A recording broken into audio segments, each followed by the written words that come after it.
สำอำปันลีเศร้าหอมเขาเธอปียินเขาเนาภายน้องตีเศร้าซ้อมก็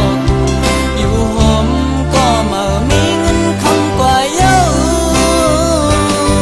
ไผ่สายเดเซฟดีเนอเซอ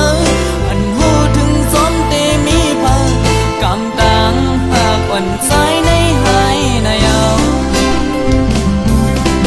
ดังหักหาสัตว์ในเตยอนเปิดไปเธอหงครั้งแลตั้งหักสัตว์เตมาใส่ยอนสู่เก่าถึงไว้ปาด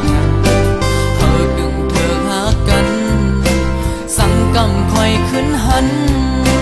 ปันลื่นมือหน้าสะอ่อนเตมาแทง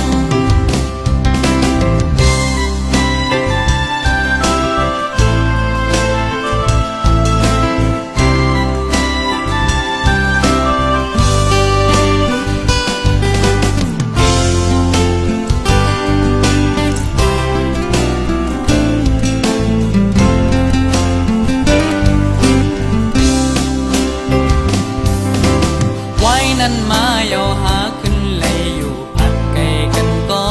ดีตั้งหักเนอเจอมีไว้นั่นอับปันเธอยอมก็กบกำบนเฮาสู้สักก่อนเลยมีหือเลยหักเย้าซ้ำอำปันลีเศร้าหอมเขาเธอปียินเขาเนอภายน้องตีเศร้าซ้อมก็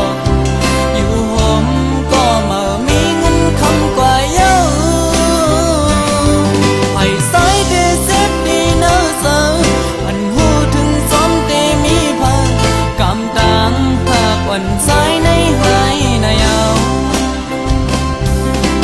ดังหักหาสัตว์ในเตยอนเปิดไปเธอหงครั้งแลดังหักสัตว์เตมาใส่ยอนสู่เก่าถึงไว้ปาดเธอกึ่งเธอหากันสังกำคอยขึ้นหันปันลื่นมือหน้าสะอ่อนเตมาแทง